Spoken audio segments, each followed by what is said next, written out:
Hello friends, मेरा नाम है सरफराज अंसारी और मैं लेकर आया हूँ स्टूडेंट क्लास 12th के मैथमेटिक्स का चैप्टर मैट्रिक्स यानी आव्यूह। ठीक है स्टूडेंट, हम आज मैट्रिक्स यानी आव्यूह के एक्सरसाइज 3.1 को डिस्कस करेंगे और इसका हम लोग कॉन्सेप्ट प्लस एक्सरसाइज दोनों सॉल्व करेंगे। ठीक है, तो अगर आपके पास एनसीईआरटी बुक हैं तो आप इसको लेकर के आप बैठ सकते हैं। और मैं सबसे पहले आपको इस 3.1 का कॉन्सेप्ट बताऊंगा, राइट। कॉन्सेप्ट्स बताऊंगा, देन कॉन्सेप्ट्स के बाद हम लोग एक्सरसाइज पे मूव करेंगे। ठीक है, सो स्टूडेंट इस बात का आप ध्यान रखेंगे कि कॉन्सेप्ट जितना अच्छा आपको पकड़ आएगा, ठीक है, मतलब जितना आप कॉन्सेप्ट पे अच्छे अपनी पकड़ बनाएंगे उतना ही क्वेश्चन आप इजीली सॉल्व कर पाएंगे। ठीक है, सो स्टूडेंट चलिए अब हम बात करते हैं कि what is matrix. Basically matrix किसे कहते हैं, ठीक है, आव्यूह क्या होता है। ठीक है, तो देखिए जो आव्यूह हमारा होता है वो कुछ नंबर्स को, कुछ अंक को अगर हम इस फॉर्म में लिख देते हैं, ठीक है, जैसे आपका 4, 2, 9, यहाँ 8, 6, 5, 6, 9 एंड 7, कुछ भी, ठीक है, कोई भी एलिमेंट आप लिख देते हैं तो ये जो जियोमेट्रिकल स्ट्रक्चर प्राप्त हो रहा है इसी को बेसिकली हम लोग स्टूडेंट आव्यूह कहते हैं। अब आव्यूह डिफरेंट फॉर्म का होता है, तो आइए हम समझने का प्रयास करेंगे वो किस किस फॉर्म का होता है बेसिकली आव्यूह। ठीक है, तो चलिए सबसे पहला फॉर्म की अगर हम बात करें, अगर हम सबसे पहले फॉर्म की बात करें, ठीक है, बेसिकली इसको टाइप 1 आप कह सकते हैं। ठीक है, इसको टाइप आप 1 नाम दे सकते हैं। ठीक है, देखिए अगर कोई मान लेते हैं कोई आव्यूह ए है, ठीक है, तो वो हम लिखते हैं A11, A12, A21 and A22। ठीक है, तो ये एक प्रकार का आव्यूह है। ठीक है स्टूडेंट, अब इसमें जानने वाली बात क्या है सर, इसमें हम जानेंगे कि किसको हम रो कहते हैं और किसको हम लोग कॉलम कहते हैं। तो जो आप ये देख रहे हैं A11 और A12, इसको हम लोग बोलेंगे स्टूडेंट रो, R1। ठीक है, यहाँ पे आप समझ लेंगे R का मतलब होगा आपका रो। ठीक है, हिंदी में इसको हम लोग बोलते हैं पंक्ति, तो याद रखेंगे हम जनरली यहाँ पे रो ही कहेंगे। ठीक है, और ये हमारा होता है किसी मैट्रिक्स का R2। देखिए जितना ध्यान से आप कॉन्सेप्ट समझेंगे उतना ही आपको इजीली सवाल करने में लगेगा, कम टाइम लगेगा और बहुत फास्ट आप सवाल को कर पाएंगे। ठीक है, इसी प्रकार स्टूडेंट ये हमारा जो है इसको हम लोग बोलते हैं C1, राइट, C1। और C मीन्स होता है आपका कॉलम। ठीक है, C मीन्स क्या होता है, कॉलम, और इसको हिंदी में बोलते हैं हम लोग स्तंभ, राइट, इसको हम लोग क्या बोलते हैं, स्तंभ बोलते हैं। और ये जो आप देख रहे हैं ये आपका कहलाता है C2, राइट। तो किसी भी मैट्रिक्स में ये कॉलम और रो की जानकारी होना बहुत ही इम्पॉर्टेंट है, क्योंकि बिना आप रो और कॉलम की संख्या को जाने आप ना इसका एडिशन कर पाएंगे सही से, ना आप मल्टीप्लिकेशन कर पाएंगे। ठीक है, सो आप इसको जानना बहुत ज़रूरी है। ठीक है, अगर मान लेते हैं कोई हमारा और अलग प्रकार का मैट्रिक्स है, ठीक है, तो सपोज़ ये आपका हो जाएगा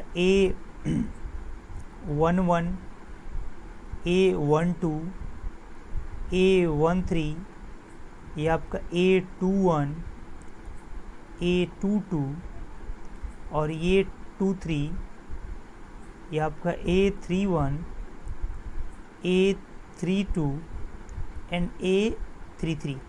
तो स्टूडेंट आपके दिमाग में एक चीज़ आ रहा होगा कि सर ये A11, A12 ये सब क्या है। ठीक है, तो आइए मैं आपको इस चीज़ से रूबरू करा दूं। ठीक है, देखिए अगर मैं A11 लिख रहा हूँ तो जो इसमें का फर्स्ट वन है वो रिप्रेजेंट कर रहा है रो को, राइट, और जो ये सेकेंड वन है वो रिप्रेजेंट कर रहा है कॉलम को। इसका मतलब A11 एक ऐसा एलिमेंट है जो फर्स्ट रो में है और जो आपका फर्स्ट कॉलम में है, राइट। अब आइए देखते हैं, जैसे अगर आप ये A11 की अब बात करेंगे तो ये, अब जैसे इसको आप नाम देंगे तो ये आपका R1 है, ये आपका R2 है और ये आपका स्टूडेंट R3 है, ठीक है, ठीक ना। ये आपका पूरा R1 कहलाएगा, ठीक है, ये आपका पूरा R2 कहलाएगा, ये आपका पूरा R3 कहलाएगा। एज इट इज़ ये आपका C1 है, मतलब जो सीधा खड़ा रहेगा, जो लेटा रहेगा उसको हम लोग रो बोलेंगे और जो खड़ा होगा उसको हम लोग कॉलम बोलेंगे। आप इजीली इस कॉन्सेप्ट से आप याद रख सकते हैं, ठीक है। सो स्टूडेंट ये आपका C2 रहेगा और ये आपका रहेगा C3, ठीक है। तो अगर थोड़ा सा हम ये जानने का प्रयास करें कि A13 मीन्स क्या, तो देखिए A13 जो आपका है वो फर्स्ट रो में है और थर्ड कॉलम में। क्या ये बात सही है? आइए हम इसको वेरीफाई करते हैं। बिल्कुल A3 हमारा फर्स्ट रो में आ रहा है और थर्ड कॉलम में आ रहा है, राइट। तो ये हमारा सही है, ठीक है। अगर हम A32 की बात करें, A32, ठीक है, A32, तो A3, ये 3 आपका फर्स्ट रो, थर्ड रो है और 2 आपका सेकेंड कॉलम है। क्लियर है? बेसिकली ये नंबर लिखा जा रहा है R into C, R and C के फॉर्म में। पहला ये रो को रिप्रेजेंट कर रहा है और दूसरा कॉलम को। तो आइए देखते हैं A32 क्या सही है। तीसरा रो, बिल्कुल सर, ये तीसरे रो में है और दूसरा आपका कॉलम बिल्कुल दूसरे कॉलम में है। क्लियर है स्टूडेंट? तो ये हुआ किसी भी डिटर्मिनेंट, किसी भी मैट्रिक्स को जानने का लॉजिक, ठीक है। क्लियर हुआ? अगर आपको ये चीज़ें क्लियर हो रहा है तो प्लीज़ कमेंट बॉक्स में आप लिखेंगे, ठीक है, जिससे कि हमें पता बढ़ेगा और मैं आगे आपको और हाई लेवल का डिटर्मिनेंट्स मतलब मैट्रिक्स समझा सकता हूँ, ठीक है। सो इसके बाद हमारा अगला टॉपिक आता है, इसको आप टाइप 2 कह सकते हैं, ठीक है। बेसिकली ये फॉर्म है मैट्रिक्स का, ठीक है। चलिए अब हम बात करते हैं अगले हेडिंग के बारे में, जो आपके एक्सरसाइज 3.1 से पूछा जाएगा, ठीक है। अगला है ऑर्डर ऑफ द मैट्रिक्स, यानी आव्यूह की कोटि। इंग्लिश में कहें तो order of the matrix, right. अब ये क्या होता है, किसी मैट्रिक्स का ऑर्डर क्या होता है, यानी कोटि क्या होता है, ठीक है। तो स्टूडेंट किसी भी मैट्रिक्स का जो ऑर्डर होता है अर्थात कोटि होता है, वो हम लोग इजीली समझ पाएंगे अगर मान लेते हैं कि हमने कोई मैट्रिक्स लिखा, लाइक हमारा मैट्रिक्स, इसमें हम एलिमेंट ले रहे हैं 4, 2, 6, 9, ठीक है। बेसिकली ये हमारा कोई मैट्रिक्स ए है। तो किसी भी मैट्रिक्स का जो ऑर्डर होता है वो होता है R इंटू सी फॉर्म का। R इंटू सी अर्थात M इंटू N फॉर्म का किसी भी मैट्रिक्स का कोटि होता है, जहाँ M number of row represent करता है और N नंबर ऑफ कॉलम, ठीक है। तो आइए सबसे पहले इसमें हम देखते हैं कि इसमें कितना रो है और कितना कॉलम है। तो अगर आप थोड़ा सा ध्यान देंगे तो इसमें ये हमारा होगा R1 और ये हमारा होगा R2, राइट। तो कितने रो हुए? तो इस आव्यूह के 2 रो हो गए, गुणा कितने कॉलम है, 1 और 2, मीन्स ये C1 और ये C2, 2 आपके कॉलम हो गए। तो इस आव्यूह की कोट कहलाएगी 2 इंटू 2, 2 गुणे 2, ठीक है स्टूडेंट। यहाँ से आव्यूह में अवयव की संख्या भी आप ज्ञात कर सकते हैं। आव्यूह में बेसिकली इस एलिमेंट, इस नंबर्स को हम लोग अवयव कहते हैं, ठीक है। क्या कहा जाता है? अवयव या एलिमेंट कहा जाता है। तो आव्यूह में अवयव की संख्या,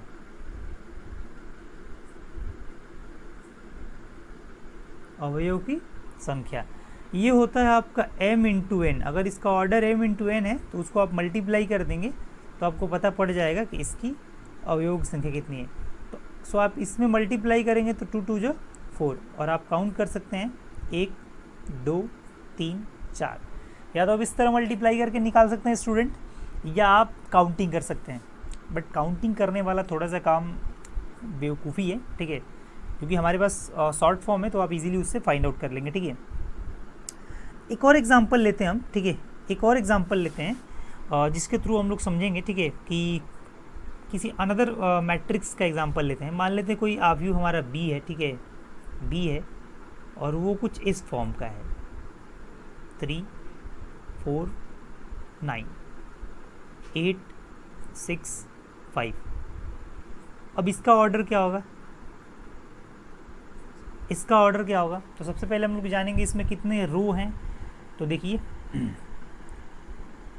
यहाँ पे हमारा R1 है, ये हमारा R2 है और ये हमारा R3 है। क्लियर है?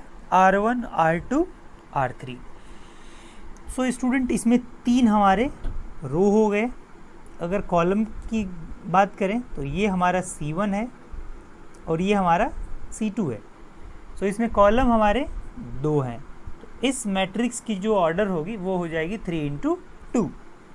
एक और एग्जांपल लेते हैं, ये लास्ट एग्जांपल रहेगा बेसिकली हमारा C बराबर, ठीक है,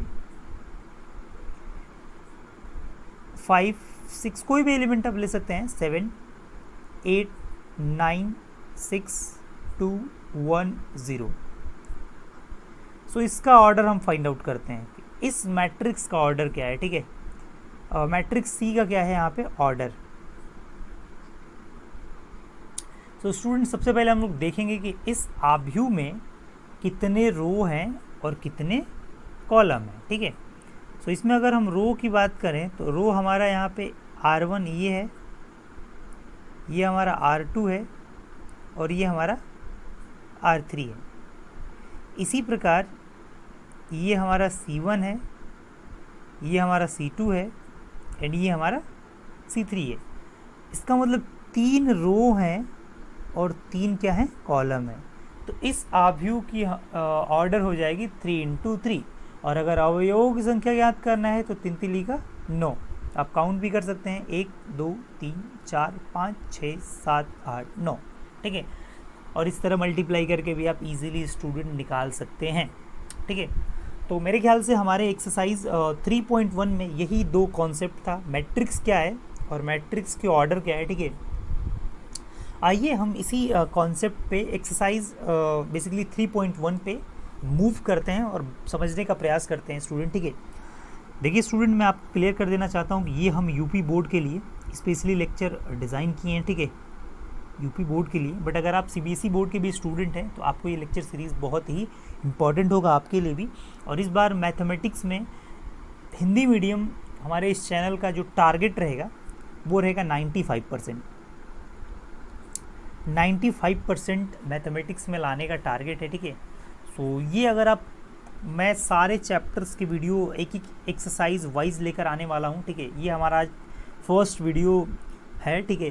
सो स्टूडेंट, अगर हमारे इस चैनल पे आप पहली बार आए हैं और आपने सब्सक्राइब नहीं किया है तो प्लीज़ हमारे इस चैनल को सब्सक्राइब करें, ठीक है, और अपने फ्रेंड सर्कल में शेयर करें। और क्लास 12th का ही नहीं बल्कि हम लोग क्लास 9th से लेकर 12th तक के पूरे कोर्स को कोशिश रहेगा कि मैक्सिमम सब्जेक्ट्स के वीडियो हम इसमें प्रोवाइड करें, ठीक है। जिसमें आपका फिजिक्स केमिस्ट्री मैथ तो मैं स्टार्ट कर दूंगा, ठीक है। मैथमेटिक्स तो स्टार्ट हो गया है, केमिस्ट्री कल या परसों से मैं स्टार्ट कर दूंगा, ठीक है। तो चलिए अब हम बात करते हैं प्रश्नावली 3.1 पे, ठीक है। ओके, 3.1 पे हम लोग बात करते हैं किस किस प्रकार का क्वेश्चन है। यहाँ पे आप देख सकते हैं स्टूडेंट एक्सरसाइज प्रश्नावली 3.1, ठीक है।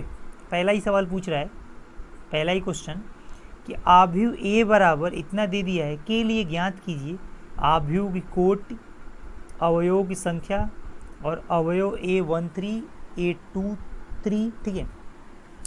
तो सबसे पहले हम पहले क्वेश्चन, ठीक है, क्वेश्चन नंबर फर्स्ट, इसको हम लिख लेते हैं A इक्वल टू, इस मैट्रिक्स को ही लिख लेते हैं राइट, 2, 35, √3, ठीक है, इसको आप नोट कर लेंगे, -2, 1, 19, 5/2। और देखिए ये लेक्चर आप पेन और पेपर लेकर के बैठिए और एक एक चीज़ को नोट डाउन करते रहिए, जिससे कि आपको बहुत इजीली समझ में आए। सिर्फ देख करके छोड़ देने से काम चलेगा नहीं स्टूडेंट, ठीक है। और ये 17 ये हमारा हुआ डिटर्मिनेंट मैट्रिक्स ए, ठीक है। सबसे पहला सवाल पूछा गया है कोटि, आभ्यू की कोटि, बेसिकली ऑर्डर क्या है इसकी, ठीक है। तो सिंपल हम लोग ज्ञात करते हैं इसका रो और कॉलम। तो अगर अब इसमें आप देखेंगे तो ये आपका R1 है, ये आपका R2 है और ये आपका R3 है। एज इट इज़ ये आपका C1 है, ये आपका C2 है। ये मतलब पूरा ये एलिमेंट की बात हो रही है स्टूडेंट, ठीक है, क्लियर है। और ये आपका C3 है और ये आपका C4 है। इसका मतलब कि इस मैट्रिक्स की जो कोटि होगी वो होगी R × C, अर्थात 3 × 4। ध्यान रखेंगे। तो इस पहला सवाल का जवाब क्या हो जाएगा, इसकी कोटि हो जाएगी 3 × 4। दूसरा सवाल इसमें पूछा है बेसिकली, ठीक है, अवयवों की संख्या। सो ये बड़ा आसान सवाल है और ये मैट्रिक्स का सबसे आसान सवाल है, अवयवों की संख्या। तो हमने बताया था स्टूडेंट कि जो आप एलिमेंट किसी भी मैट्रिक्स का ऑर्डर निकाले हैं 3 × 4, तो इनका अगर आपस में आप मल्टीप्लाई करते हैं तो जो नंबर आएगा 3 × 12 वो हो जाएगा आपका इसमें अवयवों की संख्या। क्लियर है, ठीक है। थर्ड की अगर हम बात करें तो थर्ड में थोड़ा सा टेक्निकल सवाल पूछा है कि अवयव 13, 21, 33, 24, 23 का मान निकालने के लिए, ठीक है। तो इसमें से मैं किसी दो का वैल्यू निकाल रहा हूँ। जैसे सपोज़ आप निकालेंगे A13 का मान, ठीक है। अब A13 का मतलब पहला रो देखना है और तीसरा कॉलम देखना है। क्या करना है स्टूडेंट, पहला रो देखना है हमें। A13 का मतलब ये पहला रो और तीसरा कॉलम। आइए पहला रो देखते हैं। ये हमारा पहला रो है और ये हमारा तीसरा कॉलम है। सो ये हमारा हो रहा है 19। क्लियर है, क्या हो जाएगा हमारा ये। थोड़ा सा इसको मैं सही कर लेता हूँ। बिल्कुल राइट, ये हमारा हो जाएगा 19, ठीक है, 19। तो पहला का जवाब क्या हो जाएगा, 19 हो जाएगा आपका, ठीक है। इसी प्रकार अगर आप देखेंगे A21, सो A21 अगर आपको देखना है तो सबसे पहले इसमें देखेंगे सेकेंड रो और फर्स्ट कॉलम, यानी दूसरा रो और पहला कॉलम। सर दूसरा रो तो ये है हमारा, ये दूसरा रो है हमारा, और पहला कॉलम तो ये है। तो ये मिल रहा है आपका दूसरा रो और पहला कॉलम में, ठीक है। तो इसकी वैल्यू हो जाएगी आपका 35। एक इजी और कर लेते हैं, आपका बेसिकली 33 कर लेते हैं, ठीक है। A33 बाकी आप करेंगे सॉल्व, ठीक है। इसका मतलब सर तीसरा रो और तीसरा कॉलम, सीधा सा जवाब इसका रहेगा तीसरा रो तीसरा कॉलम। सर ये तीसरा रो है और ये हमारा तीसरा कॉलम है और इसमें उभयनिष्ठ कॉमन मिल रहा है 17। सो इस तरह से क्वेश्चन नंबर फर्स्ट का थर्ड क्वेश्चन का जवाब हो जाएगा आपका ये। बाकी के दो और आप इजीली कर लेंगे, ठीक है। चलिए स्टूडेंट मूव करते हैं हम लोग। देखिए आप इसका स्क्रीनशॉट ले सकते हैं या आप इसको सॉल्व कर सकते हैं, ठीक है, अपने बेसिस पे। चलिए अब हम बात करते हैं एक्सरसाइज 3.1 के क्वेश्चन नंबर सेकंड के बारे में, ठीक है। क्वेश्चन नंबर सेकंड पे चलते हैं, ठीक है। क्वेश्चन नंबर सेकंड की अगर हम बात करें स्टूडेंट, तो क्वेश्चन नंबर जो सेकंड है हमारा वो ये पूछ रहा है कि यदि किसी आभ्यू में 24 अवयव है, कितने अवयव हैं, 24 एलिमेंट है, तो उसकी संभावित कोटियाँ कितनी है। देखिए अगर इसमें एलिमेंट यानी अवयव, दूसरे क्वेश्चन की हम बात कर रहे हैं, अगर इसमें अवयव कितने हैं 24 है, 24 है, तो इसकी जो कोटि होगी, बहुत सारी संभावित कोटि हो सकती है, इसका फैक्टर अपने को कर देना है दो नंबर्स में। एक तो हो जाएगा आपका 24 गुणा 1 हो जाएगा, जिसमें 24 रो होंगे आपके और एक कॉलम होगा। एक हो जाएगा आपका 1 गुणे 24 हो जाएगा, क्लियर है।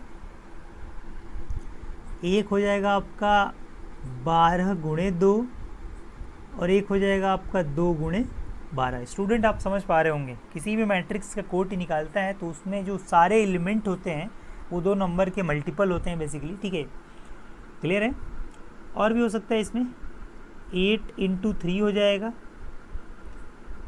3 इंटू 8 हो जाएगा, 6 इंटू 4 चौका 24, मतलब ये मल्टीप्लाई करने पर 24 आना चाहिए, और 4 इंटू 6 हो जाएगा। तो ये आपकी संभावित कोटियाँ है, ठीक है, अगर एलिमेंट 24 रहे तो, क्लियर है। इसी में आगे पूछा है कि अगर इसमें 13 अवयव हो तब क्या होगा। सो सिंपल है, अगर अवयवों की संख्या कितनी हो, 13 हो, तो इसकी दो ही कोटि होगी। और जैसे आप एक लिख सकते हैं 13 इंटू 1 और एक लिख सकते हैं आप 1 इंटू 13, राइट। इसमें आपके 13 रो होंगे और एक कॉलम होगा। अगर मैं इसको लिखना चाहूँ 13 रो और एक कॉलम, तो 13 रो और एक कॉलम वाला आपका ये बनेगा 1 2 5 9 8 6 1 5 6 8 6 9, गिनिए 1 2 3 4 5 6 7 8 9 10 11 12 और एक 13 मान लेते हैं यहाँ पे, ठीक है। तो आप अगर इसको आप देखेंगे स्टूडेंट, तो इसमें कितने रो हैं, तो 1 2 3 4 5 6 7 8 9 10 11 12 13, 13 इसमें रो हैं, ठीक है। और कॉलम कितने हैं, तो एक ही है। तो इस मैट्रिक्स का ऑर्डर हो जाएगा 13 इंटू 1, तो टोटल आप 2 लिख सकते हैं, ठीक है। आप इसको स्क्रीनशॉट ले सकते हैं क्वेश्चन नंबर 2 का सॉल्यूशन, ठीक है। इसको मिटाते हैं। क्वेश्चन नंबर 3 भी एज इट इज़ है, आप इसको अपने बेसिस पे कीजिएगा। अब हम बात करेंगे क्वेश्चन नंबर 4। क्वेश्चन नंबर 4 क्या कहता है, एक आव्यूह 2 इंटू 2 आव्यूह ए आई जे है की रचना कीजिए जिसमें अवयव निम्नलिखित प्रकार से प्रदत्त हैं, ठीक है। क्वेश्चन नंबर 4 की अगर हम बात करें तो क्वेश्चन नंबर 4 हमारा कहता है, ध्यान समझेंगे इस चीज़ को। क्वेश्चन नंबर 4 कह रहा है कि हमें एक 2 इंटू 2 ऑर्डर का मैट्रिक्स बनाना है, जो कैसा होना चाहिए, ए बराबर ए आई जे, आई रो को रिप्रेजेंट करेगा और जे कॉलम को रिप्रेजेंट करेगा, ठीक है। और यहाँ पे दे रखा है, गिवन दैट है कि ए आई जे बराबर बेसिकली आई प्लस जे का होल स्क्वायर डिवाइड बाई 2, ये गिवन दैट है, ठीक है।